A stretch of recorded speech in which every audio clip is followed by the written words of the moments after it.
అతను తల వంచాడా, తల దించాడా?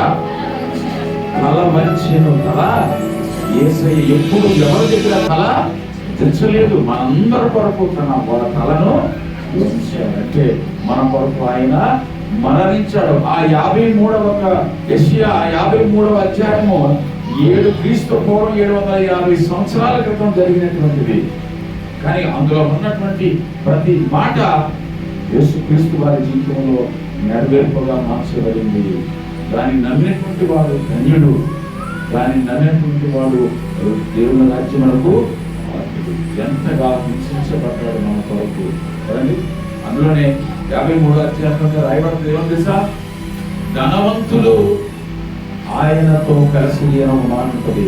అంటే యేసు ప్రభు వారు చనిపోయిన తరువాత ఆయన యొక్క శరీరమును ఆ యోగా సువార్త 23వ అధ్యాయం 50 వచనంలో ఉంటది. ఒక ధనవంతుడు, ఒక సజ్జనుడు వచ్చి ఆయన దేహమును అడుగుతాడట. ఇవన్నీ కూడా 750 సంవత్సరాల క్రితమే రాయబడ్డాయండి. ఎంత గొప్ప దేవుడు అండి. ఎక్కడైనా సువార్తల సభలు పెడితే 4 రోజుల ముందే పత్రికలు ప్రకటిస్తారు, లేదంటే పోస్టర్స్ అంటిస్తారు. అలాగే యేసు ప్రభు వస్తూ ఉన్నాడని కొన్ని వందల సంవత్సరాల క్రితమే ఆ యొక్క ప్రవచనము ఇవ్వబడింది. దేవుని స్తోత్రం కలుగునుగాక. అంత గొప్ప దేవుడు యేసయ్య కదండి.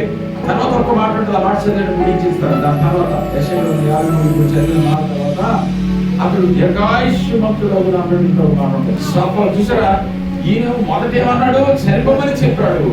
తర్వాత దేవుడు ఏమంటున్నాడంటే దీర్ఘాయుష్యమంతుడగును.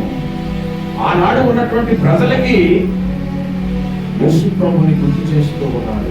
ఇప్పుడు చూడండి, ఏదైనా ఊర్లో మీటింగ్ జరుగుతుందంటే ఎవరన్నా వస్తున్నారన్నటువంటి గొప్ప సేవకుడు మీరందరూ చెప్పుకుంటారా?